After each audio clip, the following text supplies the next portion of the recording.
হযরত মাওলানা মামুনুল হক সাহেব এখানে আসবেন। জেল থেকে তিনি বের হওয়ার পরে হঠাৎ একদিন গভীর রাত্রে আমার সঙ্গে সাক্ষাৎ করতে আসছে। জেল থেকে বের হওয়ার 2-3 দিন পরেই রাত্রে বোধ হয় তখন প্রায় 2টা। আসার পরে তাকে নিয়ে এখানে বসলাম, অনেক কথাবার্তা হলো। ফজরের নামাজের আগে যখন উনি বিদায় হয়ে যান তখন আমি বলছিলাম যে আপনি তো জেল থেকে বের হয়েছেন, আমার এই মাদ্রাসার ছাত্র শিক্ষকেরা আপনার জন্য কত দোয়া করেছে, কিন্তু তাদের কারোর সঙ্গে আপনার দেখা হলো না। তারা যখন সকালে উঠে জানবে যে আপনি আসছিলেন তখন মনক্ষুণ্ণ হবে। আপনি যদি একদিন আসতেন, এখানে কোনো প্রোগ্রাম হবে না, আপনি আসবেন, ছাত্রদের সঙ্গে একটু সালাম মুসাফা হবে, আমার এখানে মেশকাত শরীফের দর্শে আপনি একটু বসবেন, ছাত্ররা সামনে বসবে, আপনি একটা হাদিস পড়াবেন, এইটুক শুধু ছাত্র আপনাকে একটু দেখবে। বারটা বোধ হয়েছিল ওই দিন বুধবার। উনি বললেন তাইলে আগামী রবিবারে আসি। ঠিক আছে, আসে। কখন? জোহরের নামাজ এখানে পড়বো, খানা খাবো। এইটা আমার মাদ্রাসার পক্ষ থেকে ফেসবুকে শুধু দেওয়া হয়েছে যে মাওলানা হক সাহেব আসবে, কোনো অনুষ্ঠানের ব্যবস্থা করা হয়নি।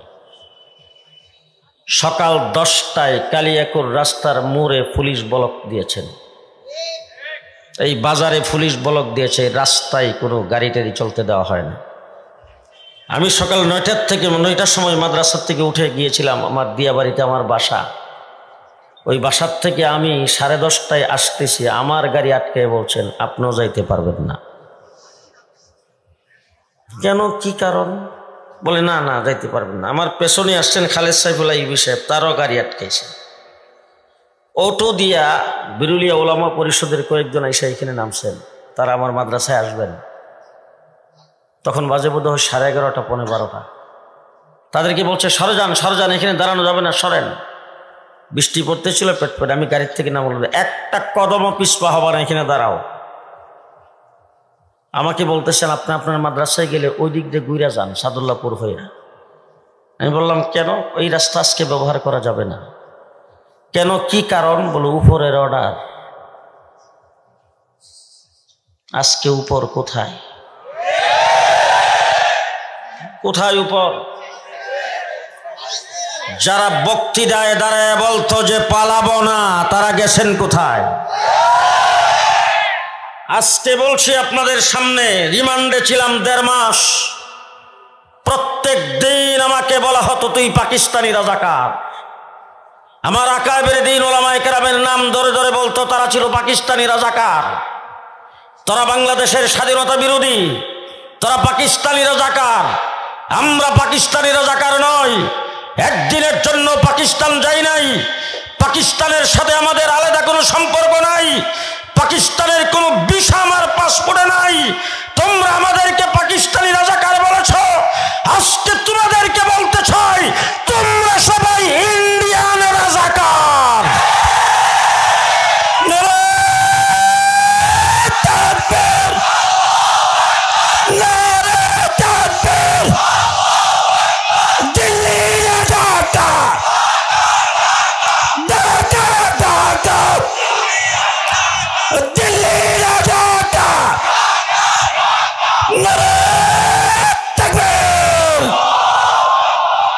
তোমরা আমাদেরকে পাকিস্তানি রাজাকার বলেছ, আমরা হলাম দেশের দেশপ্রেমিক, তোমরা হলাম দেশদ্রোহী। আজকে তোমরা দেশদ্রোহীর ভূমিকা পালন করছো পদে পদে। আমার বাংলাদেশের অত্যন্ত সুরক্ষিত এলাকা 6 সচিবালয়ে আগুন কে দিয়েছে? অন্তর্বর্তীকালীন সরকারকে বলবো মাটির নিচ থেকে খুঁজে তাদেরকে বের করতে হবে, বাংলার মাটিতে ফাঁসির কাস্টে ঝুলাতে হবে। পরিষ্কার ভাষায় বলতে চাই, 15 বছর তোমরা লুণ্ঠনের ইতিহাস কায়েম করেছ। একজন মৌলানা সাহেব, নামদারি একজন মৌলানা সাহেব ছিল তাদের এমপি, ওনাকে গ্রেফতার করেছেন, তার বাসায় পাওয়া গেছে 30 লাখ। একজন বিচারপতি, নাম বলবো না, বর্ডারের কাছে ধরা পড়ছে, তার ব্যাগের ভিতরে 70 লাখ। একজন লিডারকে ধরতে তার বাসায় গেছেন, তার বাসা তল্লাশি করেছেন, সেই জায়গার ভিতরে লিফটের গর্তের ভিতরে পাওয়া গেছে 400 কোটি। কি পরিমাণ লুণ্ঠন করেছ। তোমার ফিউন 400 কোটি টাকার মালিক, তোমার ছেলে কত কোটি টাকার মালিক, তুমি কত কোটি টাকার মালিক।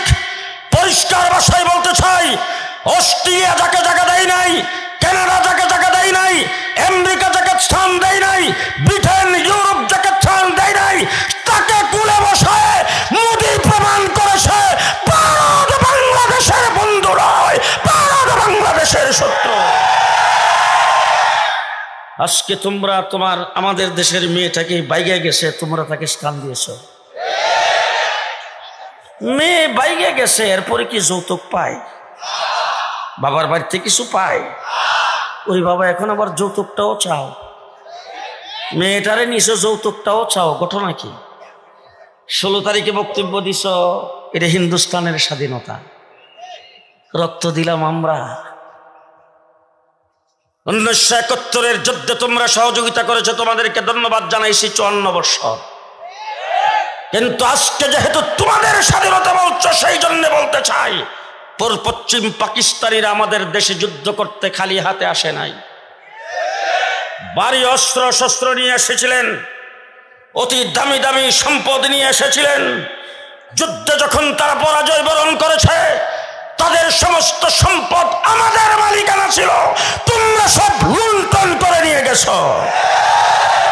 54 বছর পর্যন্ত আমাদেরকে পানির অভাবে মারছ, পদে পদে আমাদের দেশটাকে তোমরা ফতুর বানিয়ে দিয়েছে। 15 বছর পর্যন্ত যারা ক্ষমতায় ছিল, দিনের বুট রাত্রে করে তোমাদের প্ররোচনায়, তোমাদের সহযোগিতায় আজকে তোমরা প্রমাণ করেছো তোমরা আওয়ামী লীগের বন্ধু হতে পারো, বাংলাদেশের জনগণের বন্ধু নয়। ঠিক তবে ঠিক আমার ভাইরা, আমার এই মাদ্রাসায় ছোট্ট একটা প্রোগ্রামে হক সাহেবকে আসতে দেবে না।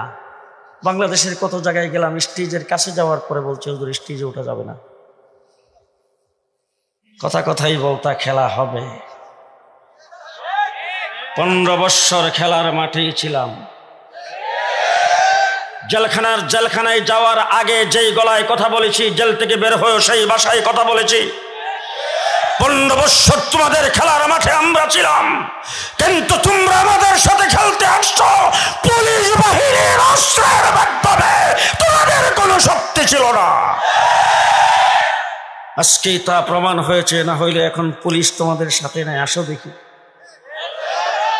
আসো, কত দানে কত চাউল একটু দেখায় দেওয়া হবে। আসো। জেলখানার ভিতরে উলামায়ে কেরাম অনেকেই গ্রেফতার হয়েছিলেন। কাশিমপুর কারাগারে, এই কেরানীগঞ্জ কারাগারে প্রথম আমাকে যখন 1.5 মাস রিমান্ডের পরে যখন কারাগারে নেওয়া হলো, ঘটনা চক্রে আমি ছিলাম সকলের চাইতে বয়স্ক, আমি সকলের সিনিয়র। সেখানে অনেক উলামায়ে কেরাম ছিলেন, প্রায় 60-70 জন কেরানীগঞ্জ কারাগারে। আমাকে সন্ধ্যার পরে নিয়েছেন। পরের দিন সকালবেলা খবর হলো আমি আমার রুমে আছি,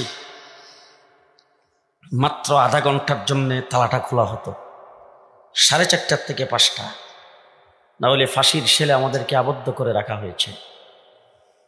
ফাঁসির সেল থেকে আমাদেরকে বের হতে দেওয়া হয়নি। আমরা যেই কয়টা রুমের মধ্যে ছিলাম, সেই রুমের বাহিরে একটা লাল ফিতা টানানো ছিল, এখানে লেখা ছিল হেফাজত ওয়ার্ড, প্রবেশ নিষেধ। আমাদেরকে যখন কোর্টে চালান করা হতো, কোর্টে যখন হাজিরা দিতে আনা হতো, তখন হাতে পায়ে কোমরে বেরি লাগে আনা হতো। আমাদেরকে চোর ডাকাইতের মতো তোমরা ব্যবহার করেছ। আমরা দেশে কোনো চুরি ডাকাতি করি নাই, কিন্তু আজকে আমাদের ভিতরে রক্তক্ষরণ হয়। ইনু মেনন সাহেবেরা যারা গ্রেফতার হয়েছে, তারা যখন ইস্তারির কাপড় পরে কোর্টে হাজিরা দিতে আসে,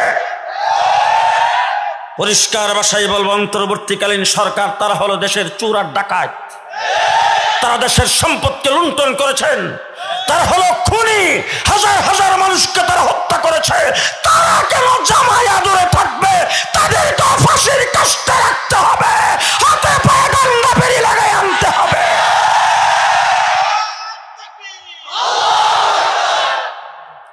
আমার বন্ধুগণ, তখন ওই উলামায়ে কেরাম আমাকে জড়াইয়ে ধরে হু হু করে যখন কান্না শুরু করে দিয়েছে, আমি তখন সেখানে একটা কথা বলেছিলাম, আপনারা নির্যাতিত হচ্ছেন, জেলখানার ভিতরে কষ্ট করতেছেন। আমার মন বলছে এমন একদিন আসবে, নাতি লজ্জায় বলবে না আমার দাদা আওয়ামী লীগ করত। আজকে সেদিন আসছে, আজকে সেদিন আসছে। আজ সেই দিন আমাদের সামনে এসেছে, তবে দিনটা যাতে নস্যাৎ হয়ে না যায়, পরাজিত শক্তি যাতে আবার বাংলাদেশে উঠে দাঁড়াইতে না পারে, তারা যেন আবার ইন করতে না পারে। আমরা সবাই ঐক্যবদ্ধ থাকবো ইনশাআল্লাহ। ঠিক কিনা ঠিক বলেন? ঠিক না ঠিক বলেন? গত 15 বছর কোনো মসজিদের ইমামের মেহরাব নিরাপদ ছিল না, কোনো মসজিদের খতিবের মিম্বর নিরাপদ ছিল না। গত 15 বছর কোনো ওয়াজ মাহফিল ইসলামী সম্মেলনের স্টেজ নিরাপদ ছিল না। এই দেশের কোনো আলেম উলামায়ে কেরামের কণ্ঠ নিরাপদ ছিল না। বাংলাদেশের এমন কোনো সেক্টর নাই যেখানে হত্যাযজ্ঞ চালাই নাই। আমার দেশের আওয়ামী লীগ, আমার দেশের বিএনপি, জামাত সহ বিরোধী দল ও পথের যারা ছিল তারা নির্যাতিত হয়েছেন পদে পদে। আমরা তাদের নির্যাতনে দুঃখিত, আপনাদেরকে সহানুভূতি পেশ করি, আপনাদের সাথে আমরা আছি। তবে একটি কথা বলতে চাই, আপনাদের হাজার হাজার কর্মীদের বিরুদ্ধে মামলা হয়েছে, আপনাদের হাজার হাজার কর্মী জেলখানার ভিতরে ছিল, অনেককে ফাঁসির কাস্টে ঝুলানো হয়েছে, ক্রস ফায়ার দিয়ে হত্যা করা হয়েছে, রাস্তাঘাটে মিছিলে হত্যা করা হয়েছে। আপনারা অনেক হত্যা হয়েছেন, আপনাদের অনেকে শাহাদত বরণ করেছেন। তবে বুকে হাত দিয়ে আপনাদেরকে জিজ্ঞেস করতে চাই, 15 বছর আপনারা যত নির্যাতিত হয়েছেন, সবচাইতে বেশি নির্যাতিত শাপলা চত্বরে আমরা হয়েছি। এক রাত্রে আমার শাপলা চত্বরে আলেম উলামায়ে কেরামের তাহাজ্জুদরত ঘুমন্ত জিকিররত আলেম উলামায়ে কেরামের উপরে 1,54,000 গুলি চালানো হয়েছে। আজকে পিলখানায় হত্যাকাণ্ডে 57 জন আর্মি অফিসার সহ 83 জন সেখানে নিহত হয়েছেন, তারা শাহাদত বরণ করেছেন। তাদের হত্যাকাণ্ডের বিচার আমরাও চাই, তাদের হত্যাকাণ্ডের বিচার হতে হবে। বাংলাদেশে যদি বুদ্ধিজীবী হত্যার বিচার হয়ে থাকে, বাংলাদেশে 57 জন আর্মি অফিসার এই দেশকে পঙ্গু করার জন্যে, দেশটাকে পরাধীন বানাইবার জন্যে 57 জন আর্মি অফিসারকে স্বাধীনতা বিরোধী হিসাবে হত্যা করে তাদেরকে লাশ বানানো হয়েছে। এই 57 জন আর্মি অফিসারের এক একজনের পক্ষ থেকে, হাসিনার এক একজনের পক্ষ থেকে এক একটা করে ফাঁসি হবে। 57 জন আর্মি অফিসারের বিচার আমরাও চাই, তাদের জন্য কমিশন গঠন করা হয়েছে। আজকে আমির হেফাজতকে সামনে রেখে আজকের জনসমুদ্রে পরিষ্কার ভাষায় বলতে চাই, অনতি বিলম্বে শাপলা চত্বরের হত্যাকাণ্ডের জন্য কমিশন গঠন করতে হবে, কমিশন গঠন করতে হবে। কে কে রাজি আছেন হাত তুলে দেখান। ফাঁসি ফাঁসি ফাঁসি চাই, হাসিনার ফাঁসি চাই, ফাঁসি ফাঁসি ফাঁসি চাই, খুনিদের ফাঁসি চাই।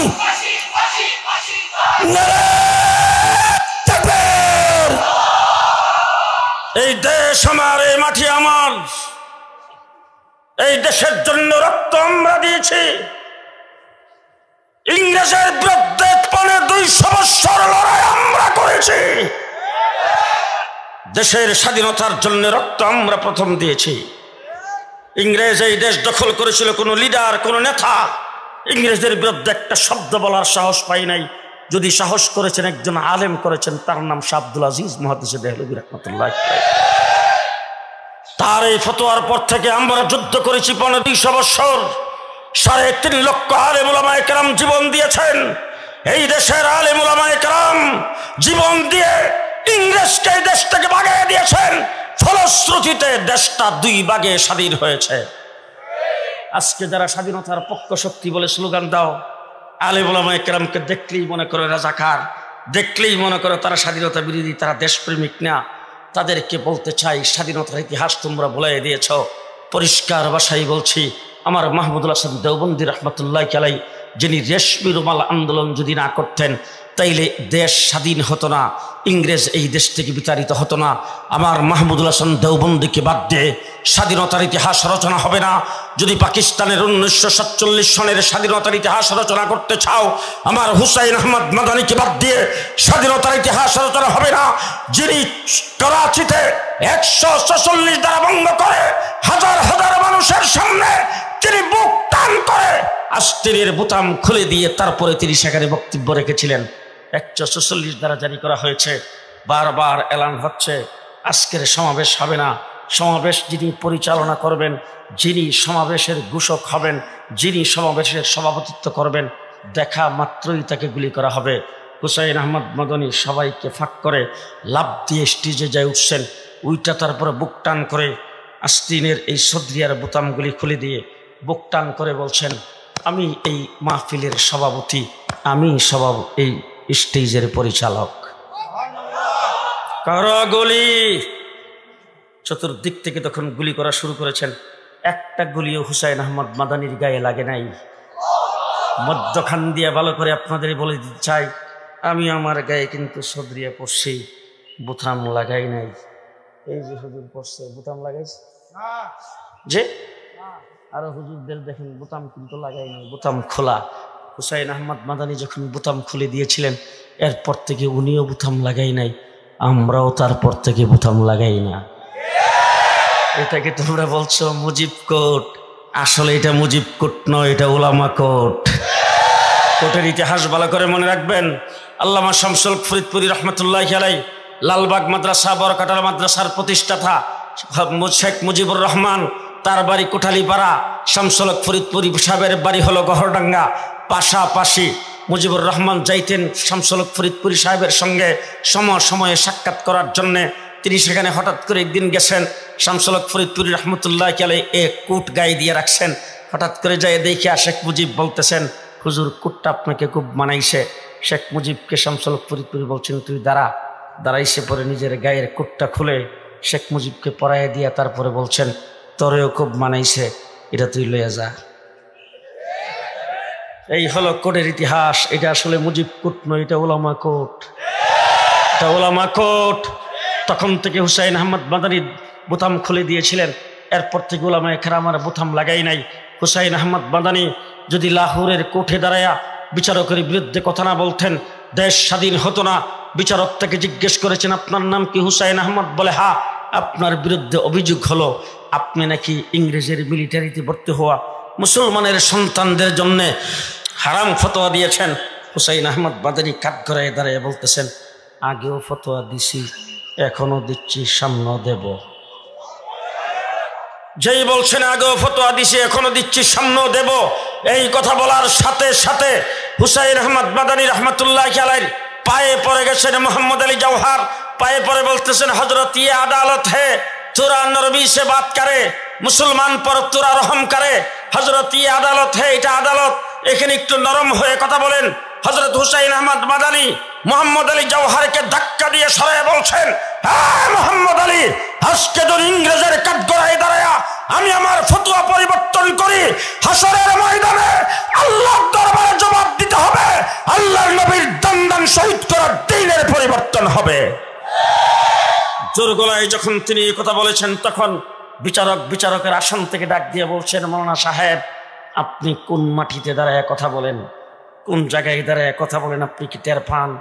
এই কথা বলার সাথে সাথে হুসাইন আহমদ মাদানী কাফনের কাপড় ছিল হাতুলির নিচে, টান দিয়া কাফনের কাপড় খুলে উপরের দিকে উত্তোলন করে ডাক দিয়ে বলছেন, এই ইংরেজের চালা বিচারক, ভালো করে দেখে রাখ আর ভালো করে শুনে রাখ, আমি তোর আদালতে দাঁড়াইছি কাফনের কাপড় সাথে নিয়ে। লাহোরের কোন একজন ব্যক্তির 5টি টাকা খরচ হবে না আমার ফাঁসির কাস্টে ঝুলাইলে, আমাকে শুলিতে চড়াইলে দাফন করতে। আমি কাফনের কাপড় নিয়ে এসেছি, আইন তোর হাতে, কলম তোর হাতে, আমাকে তুই ফাঁসির কাস্টে ঝুলাইতে পারস, শুলিতে চড়াইতে পারস। জেনে রাখ, ফাঁসির মঞ্চে যায় হুসাইন আহমদ মাদানী বলবে, ইংরেজের মিলিটারিতে ভর্তি হওয়া হারাম, ইংরেজের বিরুদ্ধে যুদ্ধ করা ফরজ। পরিষ্কার ভাষায় বলতে চাই, পাকিস্তান স্বাধীন হয়েছে, কায়েদে আজম মোহাম্মদ আলী জিন্না নেতৃত্ব দিয়েছেন। কায়েদে আজম মোহাম্মদ আলী জিন্নাকে যদি হাকিমুল উম্মত আশরাফ আলী থানভী সমর্থন না দিতেন, আর তার সুযোগ্য শাগরিদ জাফর আহমদ উসমানী আর শিব্বির আহমদ উসমানীকে যদি কায়েদে আজম মোহাম্মদ আলীর সাথে না লাগাইতেন, দেশ স্বাধীন হতো না। সর্বপ্রথম 1947-এর স্বাধীনতায় দেশের স্বাধীনতার পতাকা উত্তোলন করেছেন পশ্চিম পাকিস্তানে হজরতে জাফর আহমদ শিব্বির আহমদ উসমানী, পূর্ব পাকিস্তানে হজরতে জাফর আহমদ উসমানী। সর্বপ্রথম পতাকা উত্তোলন করেছি আমরা। সর্বপ্রথম পাকিস্তানের যে অ্যাসেম্বলি হয়েছে, সংসদ হয়েছে, সেই সংসদের সর্বপ্রথম সভাপতিত্ব করেছেন হজরতে জাফর আহমদ উসমানী রহমতুল্লাহি আলাইহি। ইতিহাস আমাদেরকে ভুলাইয়া দাও। জেলখানার ভিতরে যাওয়ার পরে আমরা বললাম যে কিছু বই পুস্তক আমাদেরকে দেন, পড়ি। নিয়ে গেল একদিন লাইব্রেরিতে, যাইয়া তালাশ করে দেখলাম শেখ মুজিবের লেখা ছাড়া কোনো বই নাই। জিজ্ঞেস করলাম ঘটনাটা কি? বলে হুজুর সব বই এখান থেকে উঠে নিছে, বঙ্গবন্ধুর বইগুলি রাখছেন। এগুলি পড়ে দেখলাম মিথ্যা কাকে বলে। সমস্ত মিথ্যা ইতিহাস আমার দেশের মানুষকে পড়ায়া ইতিহাসকে ভুলাই দিতে চাচ্ছ। এখন নতুন ইতিহাস আমরা সামনে রচনা করব। দেশ স্বাধীন হয়েছে। শেষ কথা আমি আপনাদের সামনে বলতে চাই, হযরতকে বসায় রাখছি, এটা ঠিক হচ্ছে না। তারপরও আপনাদেরকে একটা জিনিস স্মরণ করাই দিতে চাই, যারা না জানেন তাদেরকে জানাইতে চাই, আমাদের দেশটা কি দেশ? বাংলাদেশ। আমাদের ভাষা কি? আমরা জাতে কি? আমরা জাতে বাঙালি, ভাষা বাংলা। আমাদের পার্শ্ববর্তী একটা জায়গা আছে ইন্ডিয়ার পশ্চিমবঙ্গ, সেই জায়গাটার নাম হলো কলিকাতা। কলিকাতার ভাষা কি? বাংলা। তারা জাতে কি? আসতে কর বাঙালি। তাহলে তারাও বাঙালি, আমরাও বাঙালি। তারাও বাঙালি, আমরাও বাঙালি। তারাও বাংলা ভাষায় কথা বলে, আমরাও বাংলা ভাষায় কথা বলি। এই জন্য তসলিমা নাসরিন বলছিল এপার বাংলা ওপার বাংলা, বর্ডারটা তো উঠাই দিলেই চলে। তাইলে তারাও বাঙালি, আমরাও বাঙালি। তারাও বাংলা ভাষায় কথা বলে, আমরাও বাংলা ভাষায় কথা বলি। এবার আপনারা আমার প্রশ্নের জবাব দেন তো, কলিকাতা হলো হিন্দুস্তানের অংশ আর আমরা হইলাম পাকিস্তানের অংশ 1947-এ। এবার আমরা পাকিস্তানের অংশ হওয়ার কারণটা কি? বাংলা ভাষাভাষী হিসাবে তাদের সঙ্গে আমরা হিন্দুস্তানের অংশ হইলাম না কেন? বলেন। আমরা মুসলিম অধ্যুষিত হিসাবে, মেজরিটি মুসলমান হিসাবে আমরা পাকিস্তানের অংশ হয়েছিলাম, ঠিক না ঠিক? আমাদের পরিচয় হলো আমরা মুসলমান। কথা আসতে বলেন, মানুষের জন্য না শুনে। আমাদের পরিচয় আমরা মুসলমান। 1947 সনে দ্বিজাতি তত্ত্বের ভিত্তিতে মুসলিম অধ্যুষিত মেজরিটি মুসলমান হিসাবে আমরা স্বাধীনতা অর্জন করেছি। আমাদের জায়গাটা হয়েছে পূর্ব পাকিস্তান।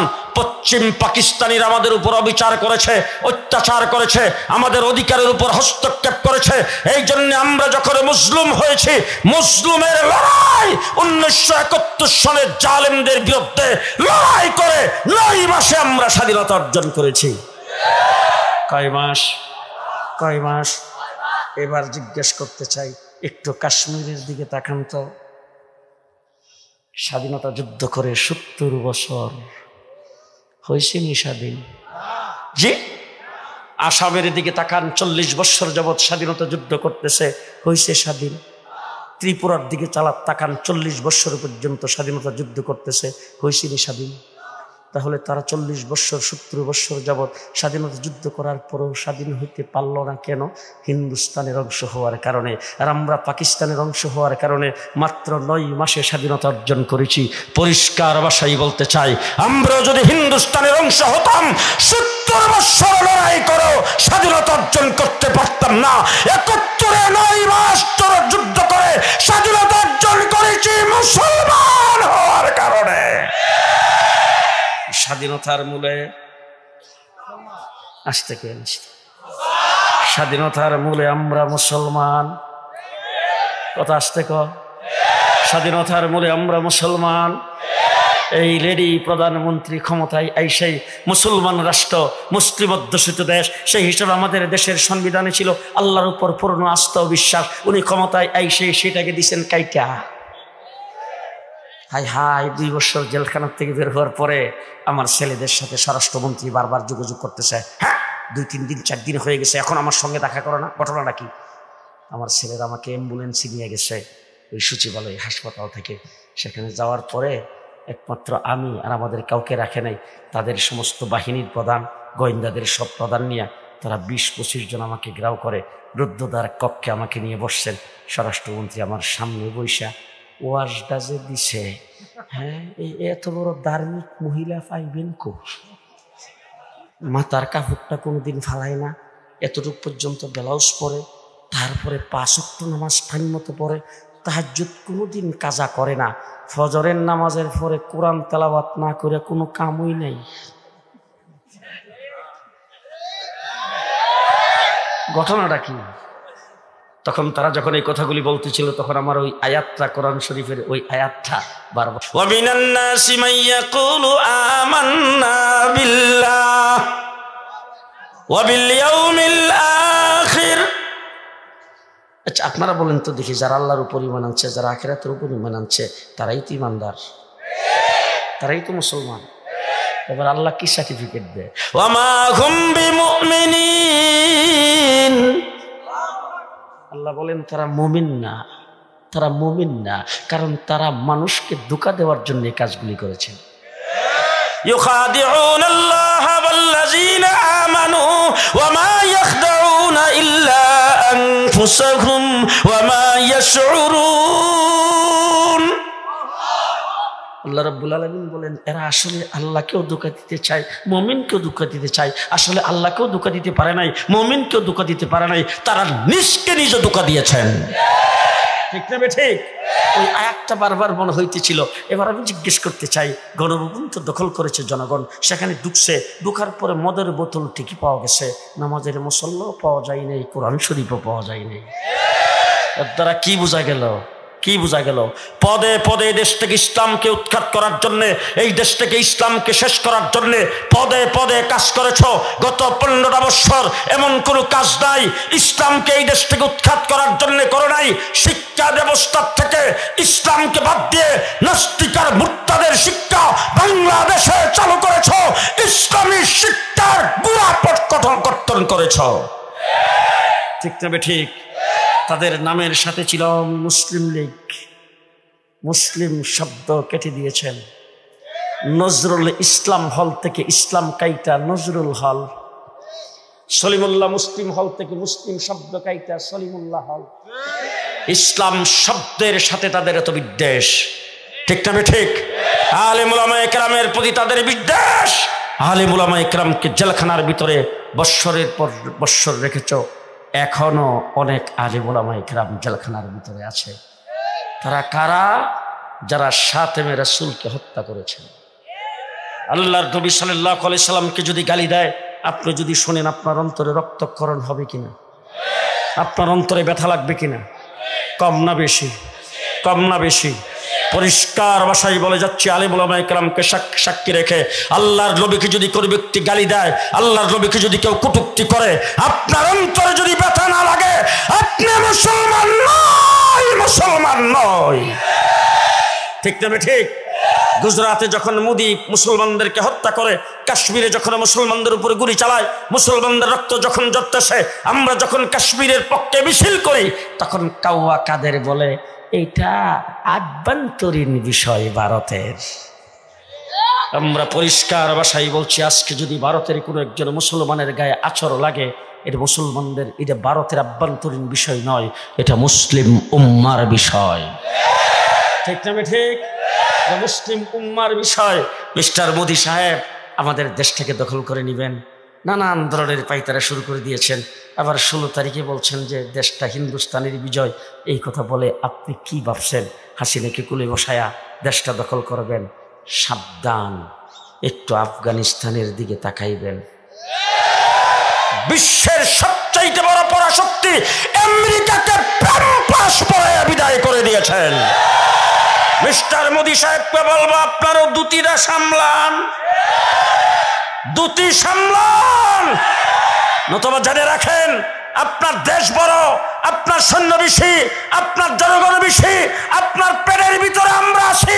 আপনি যদি বাংলাদেশের দিকে চোখ তুলে তাকান, আপনার শক্তি কত সেটা দেখার টাইম আমাদের নাই। আমরা উচিত জবাব দিয়ে ছাড়বো ইনশাআল্লাহ। আপনারা প্রস্তুত আছেন তো? প্রস্তুত আছেন তো ইনশাআল্লাহ? আছেন না প্রস্তুত? আমরা মুহাম্মদুর রাসূলুল্লাহ সাল্লাল্লাহু আলাইহি সাল্লামের উম্মত, শাপলা চত্বরে আমরা রক্ত দিয়েছি আল্লাহর নবীর ইজ্জত রক্ষার জন্য। ঠিক কিনা বলেন? সুতরাং আমাদের ইতিহাস হলো রক্ত দেওয়ার ইতিহাস। রক্ত আমরা যত দিতে পারি অত আর কেউ দিতে পারে না। কি বলেন? পারে? দেশের জন্য রক্ত প্রয়োজনে আবার দেব। আজকে অন্তর্বর্তীকালীন সরকারকে বলতে চাই, শাপলা চত্বরের রক্তের উপরে দাঁড়িয়ে আপনারা ক্ষমতায়, আপনাদেরকে কারো দালালি করার জন্য ক্ষমতায় বসানো হয় নাই, কাউকে আপনারা ভালোবাসার জন্য ক্ষমতায় বসানো হয় নাই। পরাজিত শক্তি যারা বাংলাদেশ থেকে বিতাড়িত হয়েছে, যারা 15 বছর পর্যন্ত রক্তপাত ঘটাইছে, আমার ভাইদের উপরে গুলি চালিয়েছেন, শাপলা চত্বরে আলেম উলামায়ে কেরামের উপরে গুলি চালিয়েছে, 57 জন আর্মি অফিসারকে হত্যা করেছে, তাদের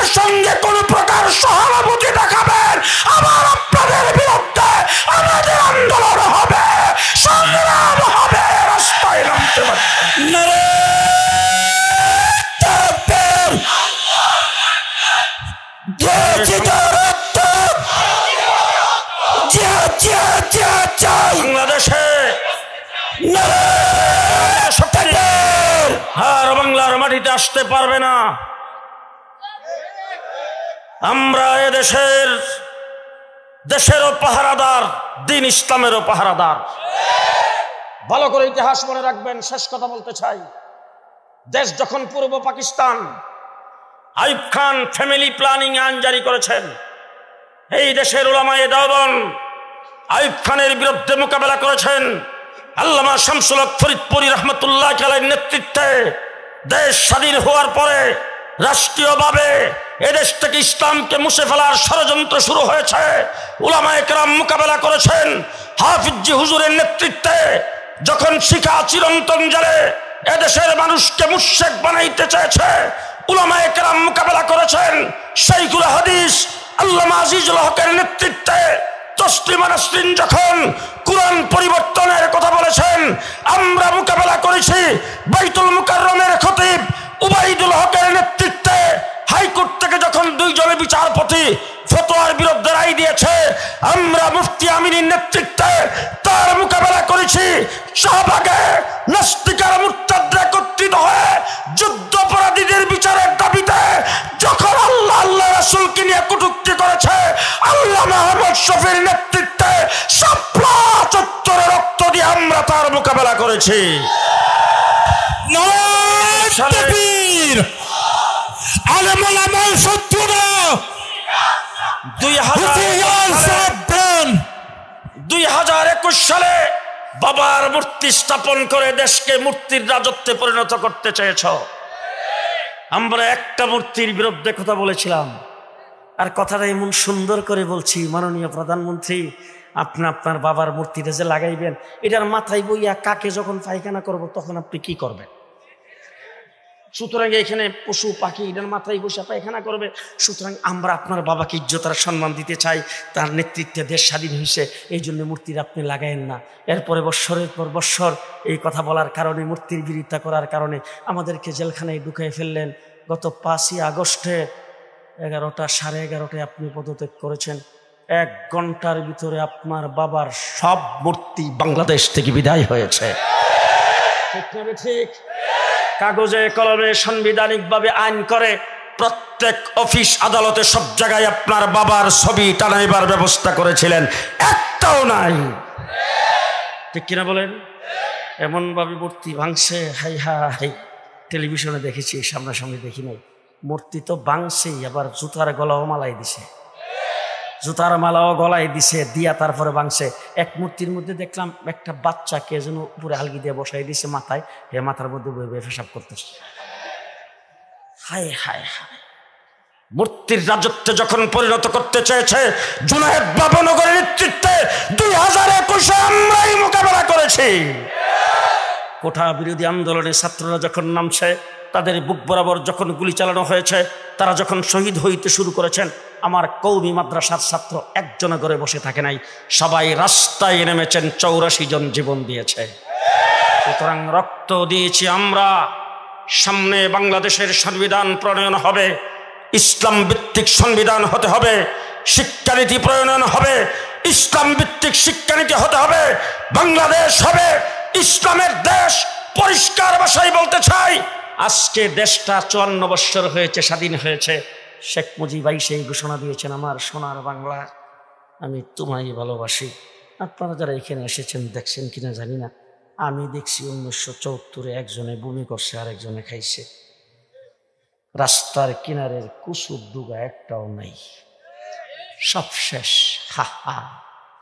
কিছুদিন পরে আরেকজন এসে বলল সবুজ বাংলা, এরপরে আসছেন আরেকজন এসে বললেন নতুন বাংলা। লেডি প্রধানমন্ত্রী ক্ষমতায় এসে মডার্ন বাংলাদেশ, কিছুদিন পরে আধুনিক বাংলাদেশ, এরপরে ডিজিটাল বাংলাদেশ। পদ্মা সেতু উদ্বোধনের সময় ঘোষণা দিয়েছেন স্মার্ট বাংলাদেশ। কি বাংলাদেশ? জি, এবার জুলাই আগস্টের আন্দোলনে যেই দেশ নতুন করে স্বাধীন হয়েছে, এই দেশ আগামীতে হবে ইসলামের বাংলাদেশ, ইসলামের বাংলাদেশ। কে কে রাজি আছেন 2 হাত উঠায় বলেন।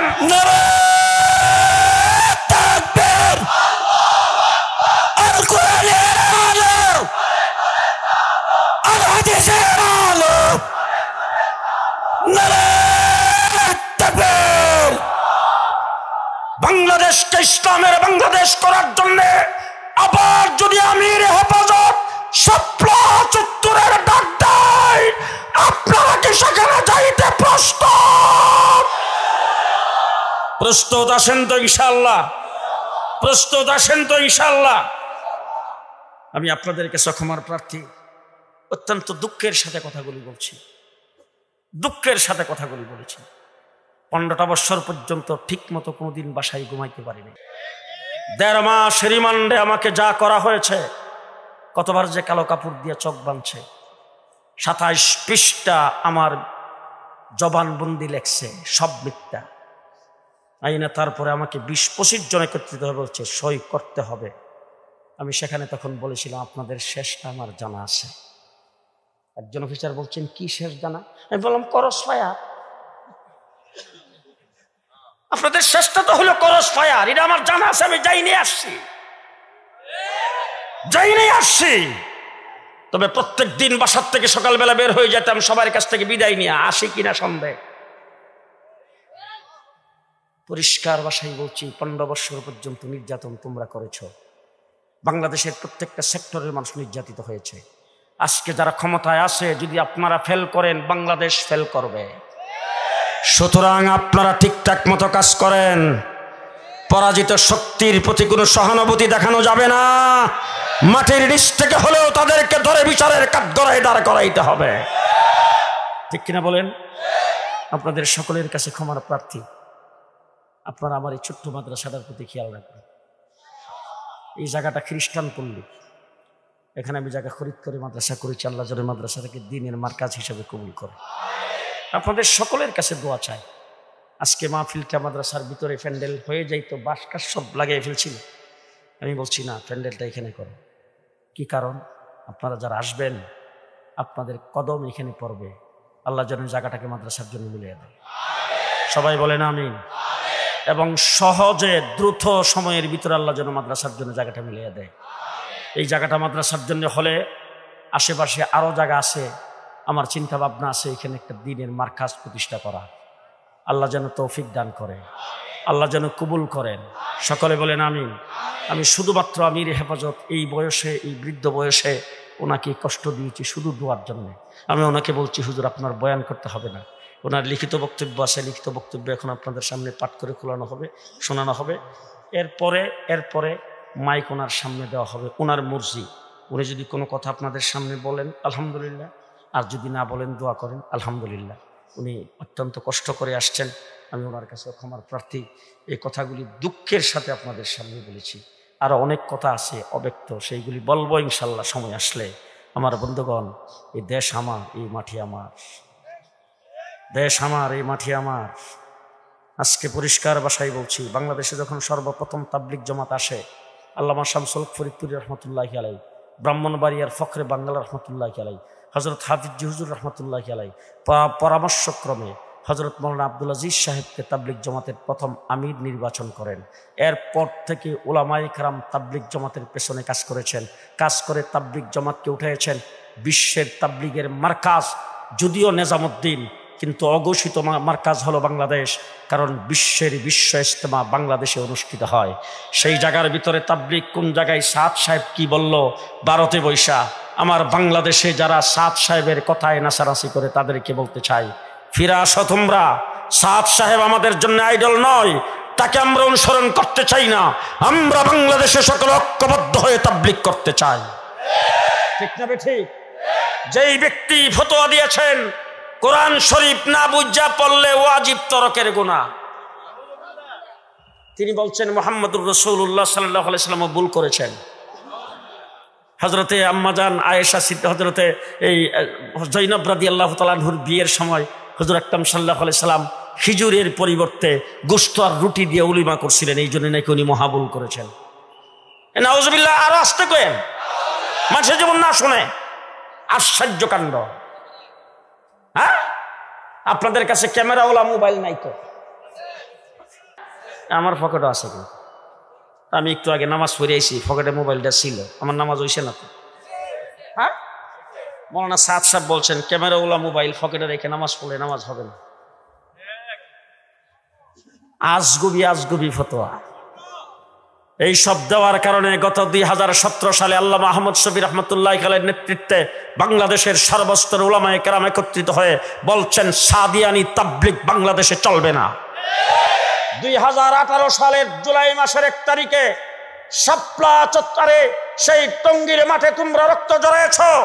2013 সালে শাপলা চত্বরে শেষ চত্বরের বেলা পরাজিত শক্তি যেই রক্ত জড়িয়েছিল, 2024 সালের সেই 17ই ডিসেম্বর দিবাগত রাত্রে তোমরা টঙ্গীর মাঠে এই কায়দায় রক্ত জড়িয়েছ।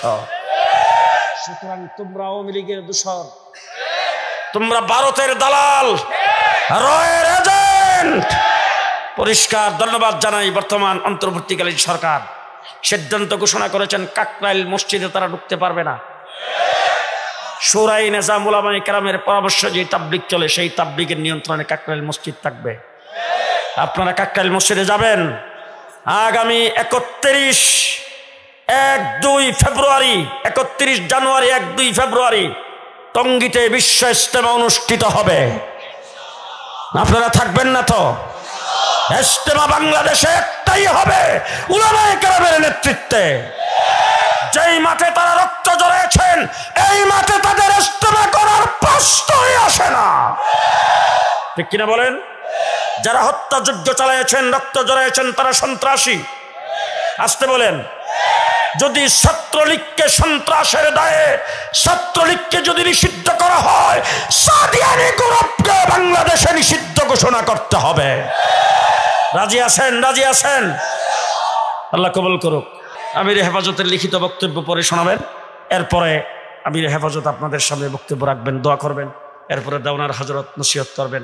আপনারা বসেন। মামুনুল হক সাহেব আইসা গেছেন, এই যে মোটরসাইকেল গেছে ওনাকে আগে আনতে, অল্পক্ষণের ভিতরে বসে যাবেন।